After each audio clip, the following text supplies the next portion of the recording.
and welcome. All right. Welcome, everyone. My name is Sean Donnelly from the Hachette Book Group. Um, I'm a sales rep based in Portland, Oregon. Thank you all for joining us. I'm thrilled to have with us tonight Luis Alberto Urrea.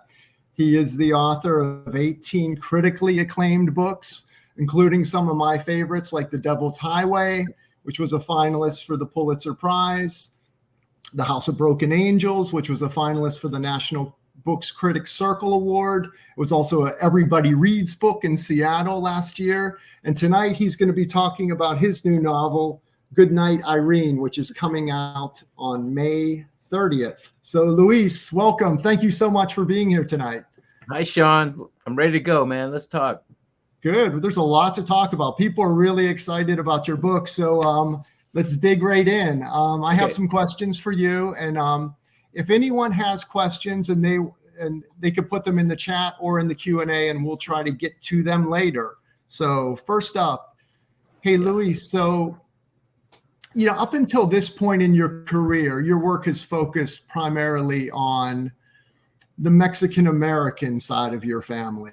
And what most people don't realize, and I didn't realize either, is there's also your mother's Irish-American heritage. And her story is amazing. And this book is such a wonderful love letter to her.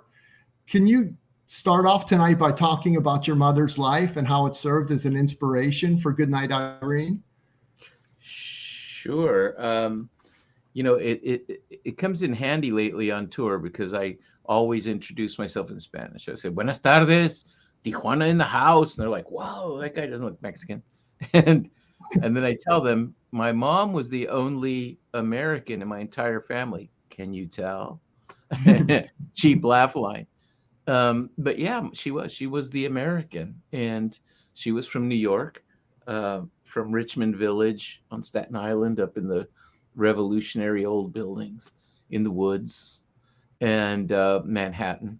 And the family had property in Mattituck up on top of Long Island, up Island, as the locals say. And she had come back after World War II, wounded, and met my father in San Francisco. He was a Mexican military man. I think after her experiences in the war, she loved military men very much. And he was also of partially Irish extraction. Okay. His mom, my grandmother, was named Guadalupe McMurray. So I love that. We were a mixed little bag. But yeah, my mom, she came from nice New York old family, but they had come across, in the Pilgrim days, and they had been in Virginia. They were plantation owners, unfortunately, slave owners, and in Civil War they were routed and they headed north, and so some of the family went to West Virginia. Their central family went to New York, and she was a kind of a wild child, I think, very dreamy, and when she was 27, she fled a bad marriage and went to the war. I'm not sure ever. I'll never know why she wanted to serve, but she did.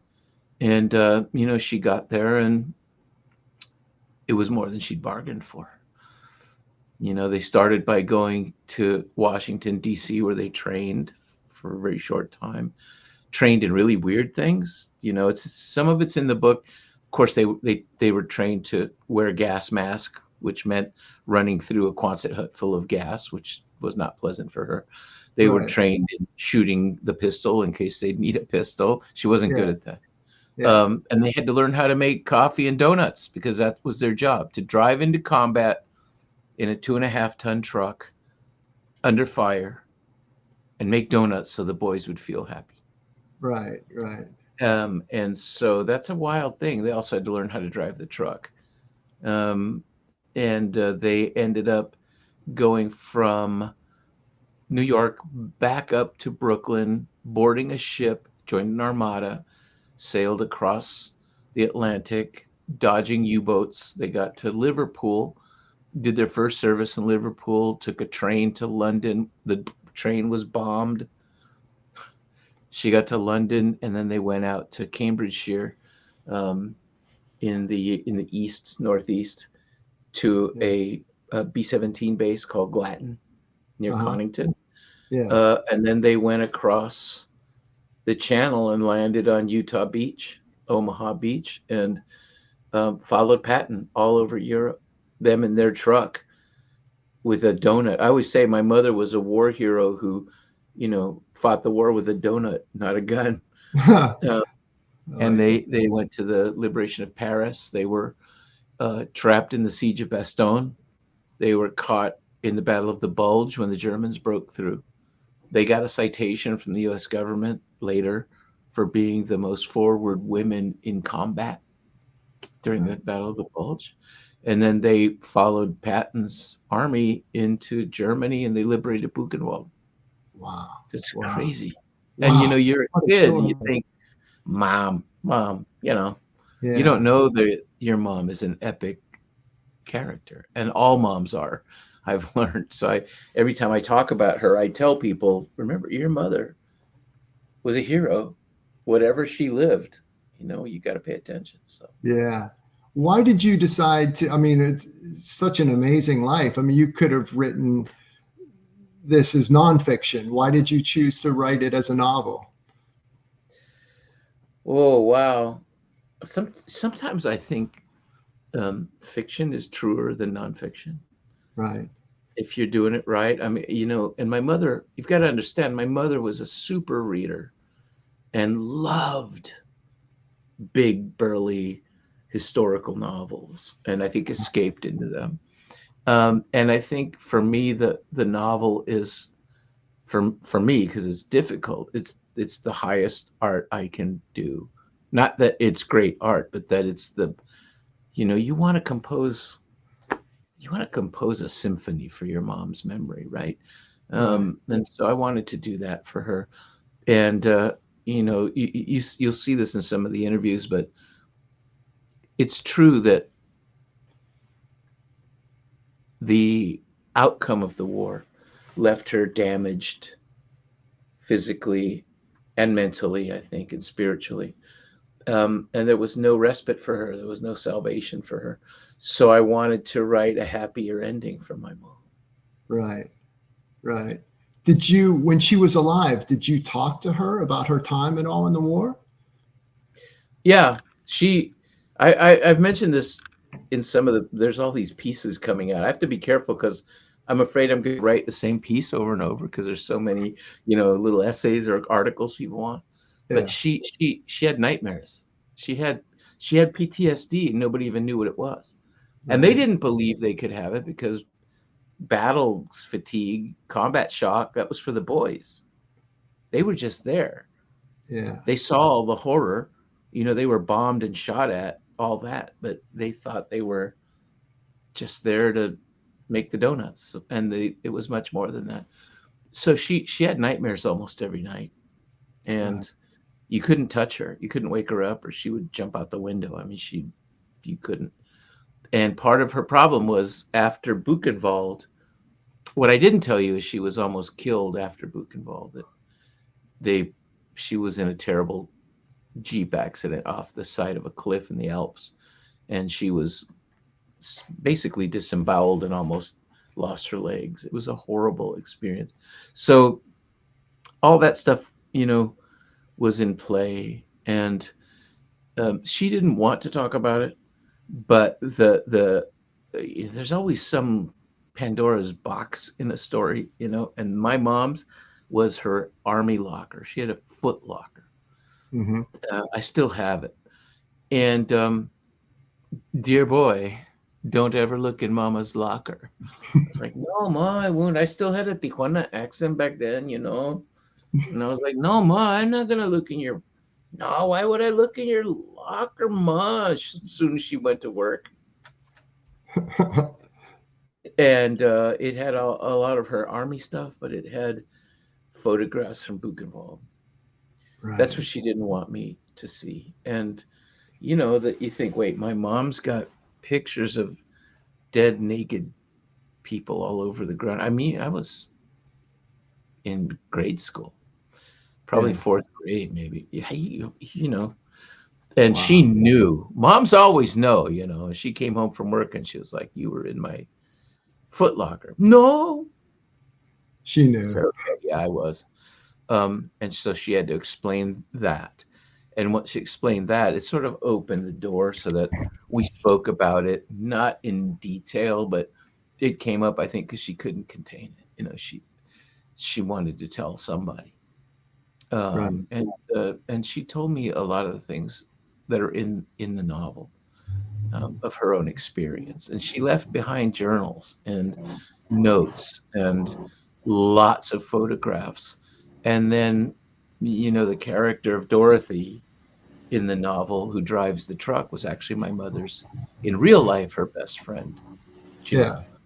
And she really was that kind of gal. She was a 6 foot tall Midwesterner farm gal, you know, where the women wore their uniforms or their nice little blouses and stuff. She wore coveralls and a rag tied around her head. She Yeah. wasn't, Yeah. and we thought they were all dead. And in fact, they are all dead. But at the time, Cindy, my wife, and I were researching all this stuff. I wasn't speaking the royal we always do Yeah. stuff together. Um, she we found her and she lived 90 minutes from our house, believe it or not. So we spent years also with Jill, and Jill kept copious and careful records as well. So And we how had long them. ago was that you connected with Jill? 2014. Yeah. Yeah, Okay. she was 94 years old, Wow. and she was And you amazing. had And no just, idea she was still alive. no, we thought she was dead. No, because in my mom's telling of the story of the Jeep crash, she just said that they were driving in the Alps during a blackout and the headlights were taped down to little slits so that snipers couldn't get them. And they hit a shell hole in the road and flipped off. And she said, and the other girl was never found. And I thought, the other girl. So I just assumed she meant Jill because they were always together. And Cindy, actually, because we were doing a lot of research, found a YouTube video called Miss Jill Goes to War. And we thought, Right. well, that could that be? And it was. It was about her. And we Wow. realized that it was in Champaign, Urbana. We're here in the western suburbs of Chicago. And, you know, we talked on the phone. And she was fabulous. She couldn't figure out this Luis business. So she called me Louis. Okay. Louis. Okay. And she told me on the first conversation, Louis, you must come see me. I said, yes, ma'am. And she says, I'm 94. Don't try to wait till I'm 95 if you catch my drift. And I said, I'm in love with her, man. Yeah. So we hung out with her until she was 102 when she passed. Wow. I wish you Yeah, could have seen this book. me too. But you know, on the other hand, that I think people's absence frees you a little because you're always worried. What if they feel misrepresented or, and I always have to, it was the same with House of Broken Angels. I had to tell them it's a novel. Right. You Right. inspired it, and the house here inspired it, and some of the events inspired it, but everybody's fictionalized, and I'm bringing in things to try to show a greater picture. So, you know, it's hard to have to do a writing workshop if with the victims of your book, if Right. you have to explain it. Yeah. Why do you think so few people know about the heroic actions of people like your mother and Jill and the Donut Dollies and the Club Mobile Corps during World War II? Uh, they were erased, simply put. I mean, you know, they part of their training was to forget what they were told. Part of their training was to never know where they were going.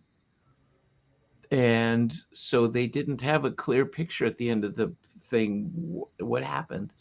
Part of their training, for example, was everything was about making the soldiers uh, feel at home, making the soldiers feel relief and security. And they went as someone. They had to be 27 years old. That's the youngest they could be. Okay. So they went as mothers, aunties, sisters, maybe girlfriend, not lovers, girlfriend, Okay. um, to help them. And they were taught, for example, to play card games and board games, but to always lose. So the guys would feel good. And each of the trucks had a record player so they could play the greatest hits for the boys as they had coffee.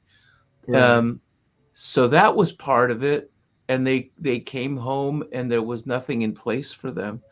And nobody would have imagined that these women had any kind of shell shock or combat fatigue because they didn't believe they'd been in combat, though they had been.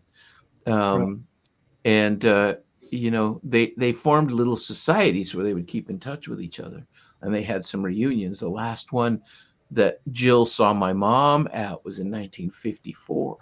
Oh, wow. Um, and then finally, the records building burned down, so the actual records of them are gone. Right. Right. What year did that burn down?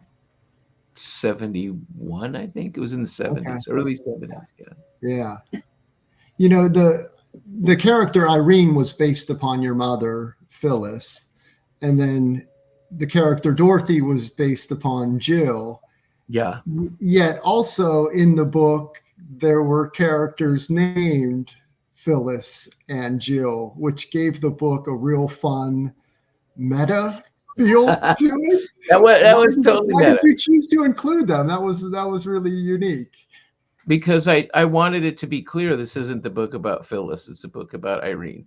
Right, How right. close is it to my mom? My mom's name was Phyllis Irene. So, you know, Okay.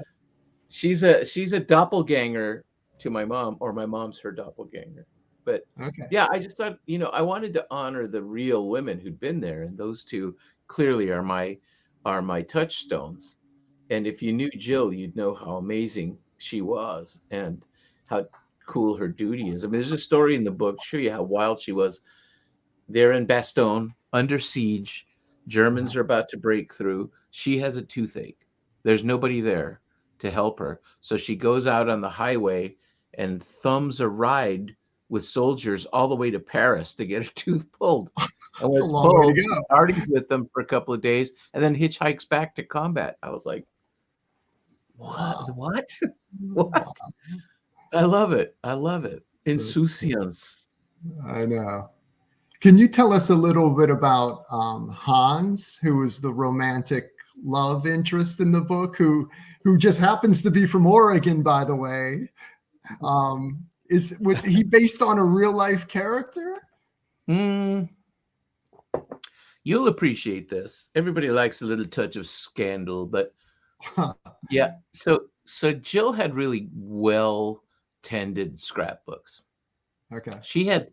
She still had the road map she had used while driving in the truck, spread Right. over with all of her little notes on it. Okay. So, and we looked through her books and she'd lend them to us to take home and so forth. And she had a black one. It was her most cherished one, black with white ink that she'd carefully written things in, and the Yeah. pictures mounted on these black pages with little white ink histories. Yeah. And we're looking through them, and I'm flipping through, and there's a picture of my mom on the beach in her classic pose. You Uh-huh. know, I thought, look at my mom at the Riviera, looking so cool. What a cutie! I turned the page, and my mom's there with this dude, and he's got his arm around her shoulders, and he's looking very possessive, with his head tipped toward my mom. And I said, "Who's this guy?" And Yeah. Miss Jill came over, and she had her glasses, and she looked at the book, and she said, "Oh, that's Jake." And I said, "The hell is Jake, man?" And she said, "Lewis, it was a war. We all had men." I was like, but then all of a sudden I saw my mom, 27 years old. but we all had men. I was like, damn. And that's all Wow. I knew about this guy, Jake. Now, um, for the last year or two on tour or doing appearances, I've talked about it. And a lot of places I go are always fundraising. So Yeah. I would sell a character in the book to raise funds for whatever. I did it for Yeah. Aspen. I've done it for various places. And, at Aspen, people gave nice money. Other places, $25 to put my aunt in your book. Sure, no problem, write it down. Yeah. So we like to do this place in Oregon uh, at Joseph on Oh, Wallowa okay. Lake called Fish Trap. It's my Yeah. my probably my favorite writing conference. I'll be there this summer if y'all want to come. But Okay. it was begun by Ursula Le Guin, who was my mentor, William Stafford, Bill Kittredge, Alvin Josephi. A Yeah. really wonderful place. And so I was doing my shtick, and they were trying to raise funds because they're always trying to raise funds. And so I told them, let's auction off a character. And so they did. And it's hippies and farmers, man. They're like Yeah. $25. I'll go $75. Yeah. And one of the gentlemen from there stood up, old school Eastern Oregon gentleman, white hair. He stood up and he said $1,250. And Wow. everybody just stopped. Like, what did you say? He said $1,250. And of course he won, right? Yeah. And afterwards, he came over to me and I said, "Are you sure? That's an awful lot of money." And he handed me a little folded piece of paper. And I said, "What is this?" And he said, "Open it." And I opened it. It was a name, Hans Enriquez, and two last names. And I Okay. said, "This is who you want in the book?" And he said, "Yes." And I said, "Can you tell me anything about it?" And he started to cry. He said, "This is my grandson. He's severely disabled. He's autistic and locked in. He'll never walk. He'll never be able to get out of his chair." And he said, "I just was hoping you could show me what his life could have been." Wow. Oh my God, man. And we didn't, I thanked him, probably hugged him. I'm sure Yeah. he was like, "Yeah, pal, whatever." Right. And we went back to our cabin, and then it hit me. I'm going to give Irene a dashing boyfriend. I'm going to make the guy Hans. And so from Hans, Handyman was the perfect, I thought, name they would give a hotshot pilot. I And love he it. has no idea this has happened. In fact, we're going back this summer and it'll be revealed to him. Oh, wow. It's going to be a shocker. But Oh, I just he'll I be so just thought proud. that's the right thing. That's the right thing. It felt so good. Yeah.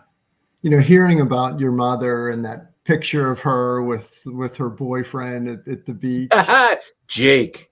Jake, it makes me think it's one of the great ironies in life how none of us will never really know what our parents were like when they were young men and women. Do you feel that Not writing really. this book was a way to get to know your mother when she was younger, or to It maybe to better was. understand her? Hmm.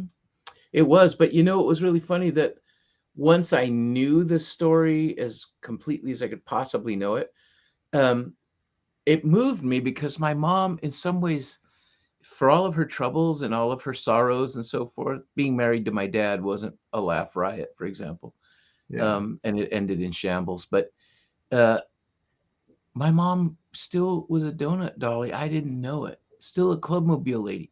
My mother took in every stray boy I ever came around with, every friend who was kicked out of his house, or you know, Yeah. we always had a house full of guys, and she Yeah. was the den mother. Who Oh, knew? And I started working after I graduated college with the poor in Tijuana. That's partially why I write about the border so much. I was working in Tijuana garbage dumps and so forth, and prisons and things. And my mom, we didn't even have enough money for Thanksgiving one year. She was always filling water jugs, and she yeah. still had that heart for stuff. And by the way, I have an audio visual for you. I wanted to show you Okay. this. This is a portrait of her, Wow. me mom, and Wow. that's the uniform. all the pictures, of course, from World War II are black and white, and Right. this uniform looks kind of brownish grayish in black and white pictures, and we didn't know what the uniforms really looked like. And we went to the War Museum in New Orleans, the World War II War Museum, Uh-huh. and the docent who was helping us was super great. And she said, "You know what? I have some of their actual uniforms in the back. You want to see them?" I'm like, what? Yeah. And she took us back and pulled out the drawers, and they were blue. They were this beautiful shade of blue. And it turns out that Eisenhower had had those made by hand in London by haberdashers for the They're women so in South. stylish. I I mean, know. He wanted them to feel good and look good. She wow, loved Ike. So I love it. I that's love the it. story. So most of the action in the book takes place 80 years ago during World War II. And, I loved how you perfectly captured some of the jargon and slang of the time, like flapdoodle and sinkers and Yeah. Yeah. cheaters and what's Yeah. buzzing cousin. How are you able to With capture buzzing cousin. that dialogue? Or when when Dot tells Irene that people are gonna think you've gone khaki wacky I because know, she's I know. It flirting with the really dudes. it It's felt fun. I so love that. authentic. How are you able to to kind of capture that feeling?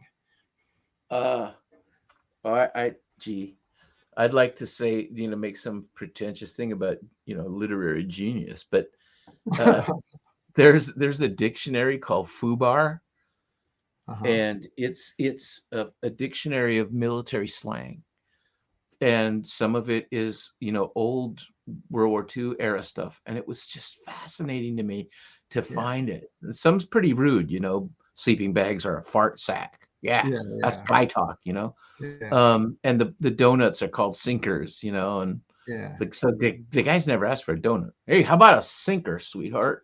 yeah, yeah, How about a cup of Joe? Which I've yeah, always liked anyway. yeah, yeah. So, and I the other thing is, our pals at Little Brown are sticklers for precision. So, they went through every bit of slang and they'd call me out. At one point, Dot says about somebody complaining, he says, Cry me a river. And they said, well, that actually didn't come into play until the 50s. So you got to cut it out. I said, Oh, wow. interesting. Yeah. Wow. I didn't know you could be that expert on stuff, but Yeah. So many of I feel like the book had such a cinematic feel to it, especially the action scenes seemed so visceral. And to me, a lot of my exposure to World War II is through movies, and not just World War II movies, but also Vietnam War movies like Platoon and Apocalypse Now. Did right. did did cinema inform the writing process for you at all with this book? Yeah. Because my mom did not miss a war film. The Yeah, Longest Day. Oh my gosh, we've got. She yeah. even liked The Dirty Dozen, but what she really loved, I wrote about this, but she loved Patton, Okay, right, right. and it never occurred to me that she actually knew Patton. And when that movie came out, we were in San Diego, which she detested, and she got me out of bed. Dear boy, we're going to take the bus downtown. I said, really are? Yes, we are. We're going to go see a film. So we took the bus downtown to the California Theater, Uh-huh. Patton, and we saw Patton 3 times in a row with the intervening second feature. So we were there honestly for 8 hours or so. I mean, it Right, was right. unbelievable. But she was responding to it in ways that I had not seen her respond to something. And I realized on some boyish level that she was there. She was reliving things. And that's when, she told me on the way home on the bus, Georgie Patton was a very naughty boy. And I don't even know where that's going, but I love it because you could tell he was a naughty boy. And I think she just saw in George C. Scott, this window to this world that she had shuttered off. Right, Yeah. right. Um, This book has already gotten so many great quotes. I mean, and from some Pacific Northwest authors like Kristen Yeah. Hanna and Jamie Ford. It got a star review from Publishers Weekly already. Are you happy with the response so far? And but were you nervous at all about putting such a personal book out there into the universe? No, because I was on a mission from God. I was Okay. going to give my mother, a red carpet Yeah. visit to the Oscars or something, that I Yeah. just Yeah. wanted to, after so much misery and sorrow, she never went home. She never, there was a moment, this is really getting deep, but there was a moment when life had just run out for me, and I didn't know what to do anymore. And I was working in the garbage dumps, and I was, ironically, my first paying job was as a midnight donut cook, and I couldn't figure out why she thought that was so funny. Huh. Um, and I wrote to a former professor who was at Harvard now, and I asked him if he could get me a job as a janitor. I just needed to get away from all the poverty and the pain. And he was second in command of expository writing. I didn't realize it. And he got me a job teaching. So my mom's dream came true. The dear boy is going to Harvard. And I had to every semester mail her my ID card so she could show it to everybody. Yeah, but I finally had a little bit of money, and I flew her out to join me. And her family in Mattituck, whom she discussed always, had never heard from her again since she fled after the war. Yeah. And I had gone down to Mattituck to meet her aunt, Aunt Eva, a wonderful, wonderful woman. And so when my mom was in my apartment, she said, "Would you call Aunt Eva and just hold the phone so I can hear her voice? Don't you dare tell her I'm here." I was like, "Oh, you crazy man." I called Aunt Eva and I said, "Aunt Eva, oh, Louis, how are you, dear boy?" I said, "I'm fine. Someone here would like to talk to you." I just handed it to her. And my mother started crying immediately. And the first thing Aunt Eva said was, "Phyllis, why didn't you come home?" So I got to take her on the train down to Connecticut and put her on the ferry. And she spent the next 10 years caring for Aunt Eva. So I thought that was, the happy ending, but it didn't take. So you think you keep trying to reach for your mom to pay her back and to thank her. And for the women that were with her, and you start to feel that this culture just didn't do right by them. And Jill, my mom didn't even consider anger about it. Miss Jill was seething. And remember when all the Greatest Generation stuff was going, and Tom Brokaw and all that?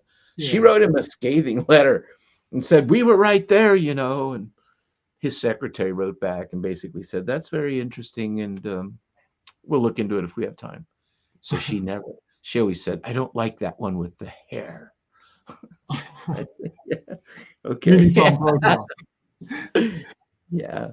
So I just wanted them to get a moment in the limelight. Yeah. Well, they got it.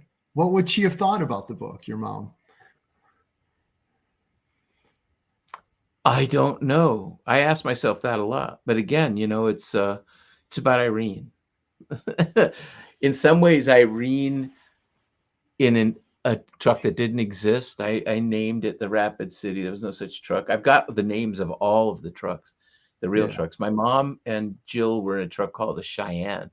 And the third girl in the truck, like they call them, was a woman named Helen. I have pictures of all three of them together. Yeah. Um, and our pals at Hachette have decided to add colored end papers to the book, which I've never Oh, gotten yet. good. Oh, that'll be And they're pretty. they're going to have a scattering of colorized photographs from the truck.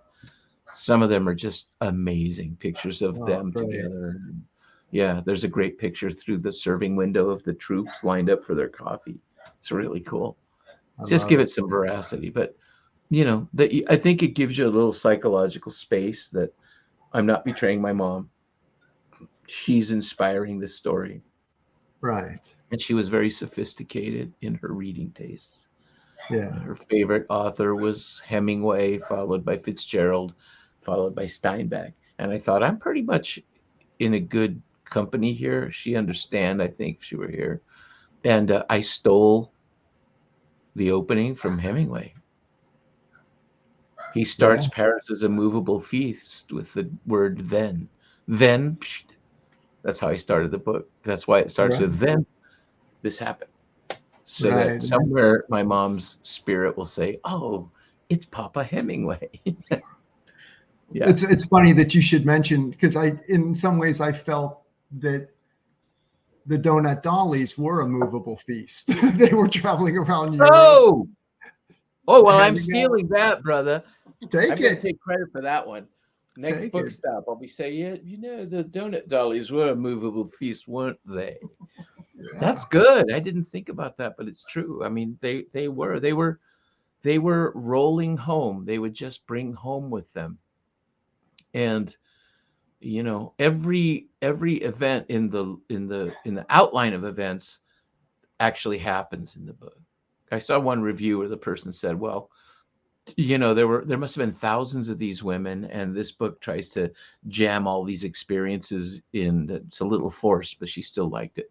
And I was like, if you only knew, 120 women aren't that many women out there facing catastrophe. And some of them drove what they called cinemobiles. So they would take movies and they'd Wow. set up at a base and show the soldiers movies. What a cool job that must have been. I know. I know. Did anything like this exist in the Korean War or the Vietnam War that you're aware of? It began in the First World War with some Okay. nurses in the trenches, and the soldiers um, said we'd love some pancakes or whatever, Yeah. Yeah. pastries. And so they took some of their helmets and they ran under fire to a farmhouse where they collected some eggs, and then they took various powders and so forth and made donuts. And that they thought, oh, so the Red Cross had clubs, officers clubs and enlisted men's clubs. So the club mobile was the idea to put the club on the back of a truck and take it to them rather than have them come find the club. Right. So it was World War II. There was action in Korea, but by Vietnam, people were after whole other things than donuts, and it kind of fell apart in Vietnam. Right. Though a couple of the stories in the book were told to me by people who had grandmothers who had been in Korea. So I thought, once or just to give a portrait, background stuff of what really happened, I was happy to get those stories. But it was very much its heyday, I think, was World War II, but it went on through Korea. Did not. All you have to do is watch Apocalypse Now and the Yeah. Playboy Bunnies scene to know that those women. And the only time that I know of them showing up in cinema is in that HBO series, The Pacific. I don't know if you even remember it, but there's, the answer to the Right. Band of Brothers series. And there's a Okay. scene that could have been in Apocalypse Now because these soldiers are coming out of a jungle all beat up and filthy and covered in Yeah. grime, and they come around the corner and there's a Red Cross gal looking gorgeous with a tray and some donuts. Hey, soldiers, want a donut? And they just, of course, if it had been a Vietnam, it would have been an LSD scene, but they Yeah. they Yeah. clearly thought I'm hallucinating. You know what? Yeah. Someone told me recently that there was an episode on that Great British Bake Off TV show about the donut dollies a few years ago. Oh, Yeah, great. I I hadn't love heard that that show. before. I'll have to look for Yeah. that. Yeah. Oh, Hey, the World War One. Yeah, that's right. right. Yeah. Hey, let's Yeah. let's open it up. I have more questions, but if anyone else has any additional ones, let me see if we have anything here. Um, let's see. If anyone has questions, you could put them in the chat or in the Q&A. I have one question while people are chiming in. What about the title, the Good Night, Irene? Was that your working title from the start? No, not really. It just started growing the more I thought about it. the epigraph in there is from this self-published book where the woman is talking about, we were this, we were that, we were a personality on two legs. But the part under that is from a Spanish song by Juan Manuel Serrat, who was one of my heroes. And the song is called Irene. But there is this moment where it just reminded me of these women, that she's standing on a rooftop hanging her laundry, and everybody passes by and doesn't pay attention to her. And he says, I can't understand how you could pass by and not see her. And so the original versions that I was trying to write were, post-war, just what's it like to be my mom, a forgotten woman who feels invisible, who's walking down Claremont Drive with a cart full of groceries, hating every step. And, Julie Bearer, bless her heart, best agent in the world, read them patiently and then would say, that's really interesting. But, there's World War II. I'd be like, it's a cliche. I'm not writing about World War II. It's about the aftermath. And she'd say, World War II, though. That's interesting, isn't it? Right. And I started to see, maybe. And so all those elements came together. And then when I realized that the handyman has to serenade her, then it just all clicked. I thought, oh, wow, that's interesting. Right. And she ended some of her letters home as "Good night, Irene" as well in the book. Yeah. I mean, what's interesting to me is, I won't give away too much about what happens in the book, but it's a love story.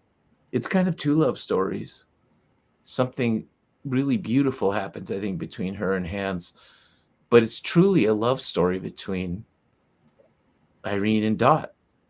Yeah. These two best friends who love each other more than people can imagine. And I think that came, I had extremely close friends when I was growing up, and they're gone now. I met all my dearest, most beloved friends, male and female, are gone. And so I was feeling that. The last one to die was the young woman that my mom always wanted me to marry, Lynn. Yeah. And it was mostly because Lynn gave her rides everywhere. Yeah. She just thought, what a good girl, good Midwestern girl, dear boy. But she died pancreatic cancer. So, some of that stuff came out of just the sorrow. You feel everyone you were close to gone, but then you realize, but I've got my family. Right. This is my world. And all of us go through these evolutions and losses and things. How do we deal with it? And, to be given that gift of being able to, you like to believe, reach through the ether somehow and let them know that they're remembered. Both of them, Jill and my mom. That's kind of, it's kind of beautiful. Right. Well, people, feel free to chime in if anyone has any questions. Luis, you use some of, in the book, there were letters from soldiers that they wrote to the girls, the donut dollies, and there was also letters home that Irene wrote to her family. Were any of these letters or journal entries, were any of them taken directly from your mother's journals or Jill's journals? Jill saved a whole bunch of letters from the boys. My mom, not so much. So, they were hybrids. The letters from Irene to her mother were just me trying to figure out what her connections were back home and so forth. How did she explain herself? But several of the letters from the guys, especially in their weird syntax or whatever, are definitely from the actual letters from soldiers. And they would send them sort of love letters, but they weren't. They were just thank you. I think about you all the time, and it was Right. kind of interesting because one of the letters to Jill, the guy says, "Remember Phyllis and that colonel, that plane jockey guy?" And I thought, wow, that's kind of eerie because you find weird echoes of your plot showing up in real life, which is kind of cool. But yeah. Right. Right. Looks like we have a question. Do you do writing workshops in Door County, Wisconsin? Very I did. specific. I did out on the island. Yeah, I Okay. love Door County. Every once in a while, I think, come on, Irene, make us a lot of money. We'll go up live by the lake at Door County. Right. I like Right. it up there a lot. It's beautiful. Right. Um, hey, one thing I felt that the narrative arc of the story was it felt so wonderfully and deliberately constructed. Was this something that you plotted out completely in advance beforehand, or did that evolve as the writing progressed? It evolved. I'm hardly a master of careful plotting, but Okay. this time I had the benefit of following the actual events. And so, you have this skeleton of story.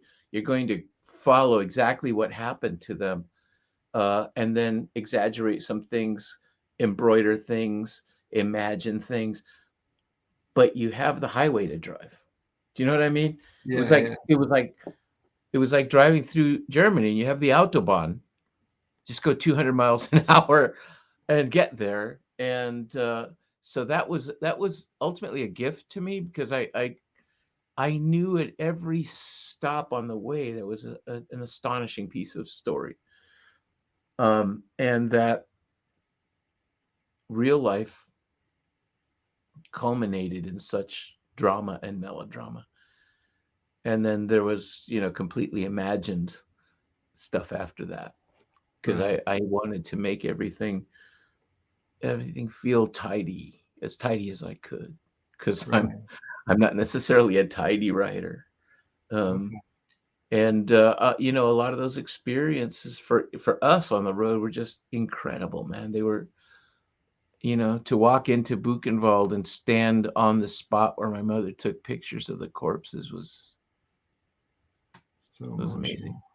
Yeah, Wow. it was incredible. Or to, in the town of Glatton we went to, um, my mom had these photographs of the thatched roof building she lived in. It's still there. It still has a thatched roof. I stood in her courtyard looking at her bedroom window, man. And she would go across the cobbled street, and they had ancient graves at the chapel. And I went to the wall where I have a picture of her sitting, cleaning a grave, the headstone. And the house across the street she used to go hang out at, the owner let us in. Come on in. And Yeah. off we Yeah. went looking at it. So they were so close to us. I started feeling led in some weird way. When we got to the air base, Yeah. they were so kind, these gentlemen that worked there. Yeah. And, they walked us down the runway. Uh-huh.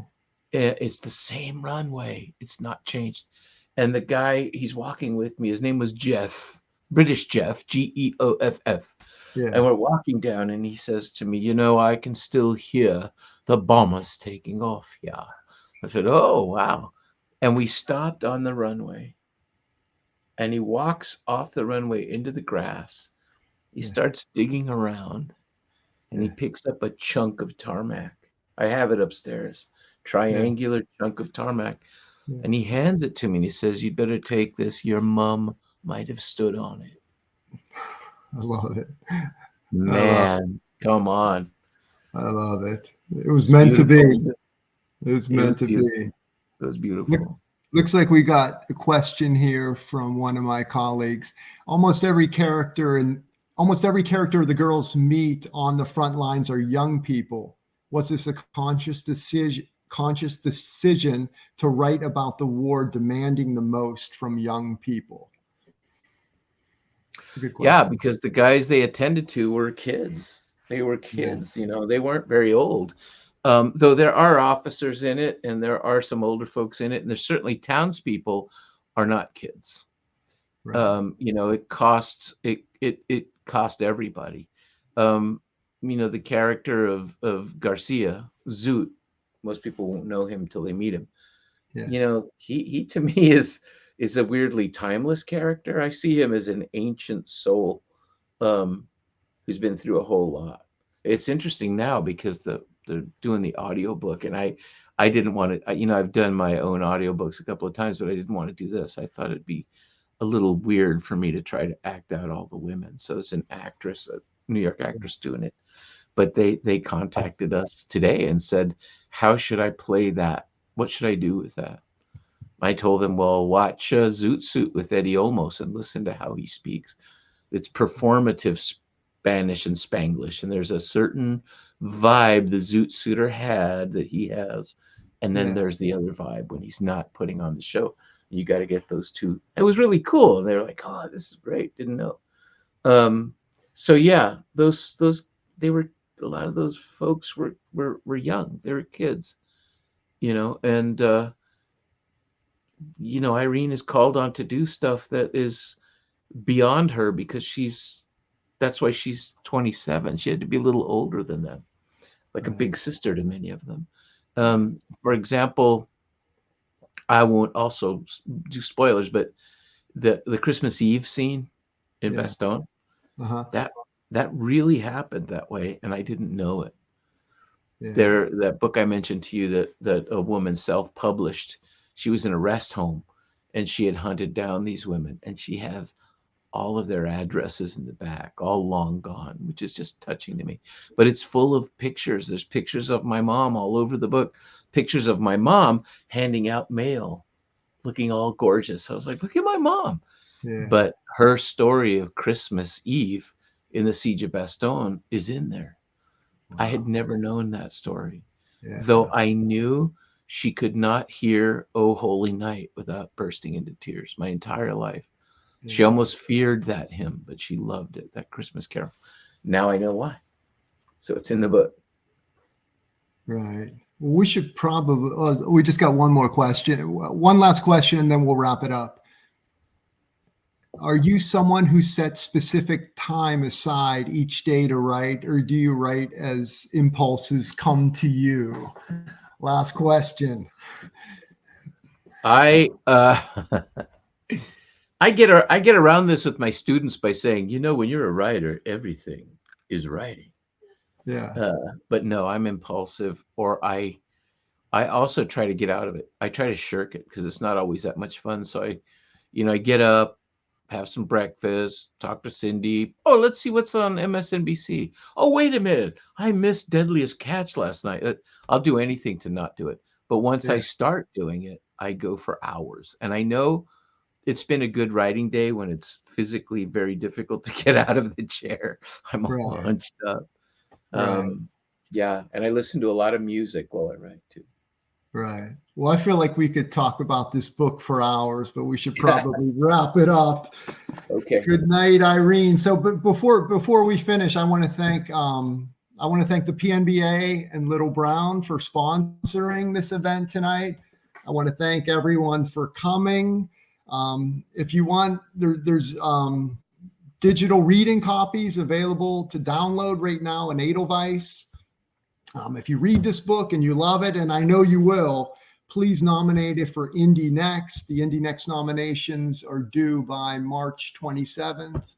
And finally, the biggest thank you of all is for Luis. Thank you so much for joining us tonight. It was such a pleasure. Thank you so much. Yeah. Thank you all for coming. Good night, Irene. Bye, folks. Take care. Bye now.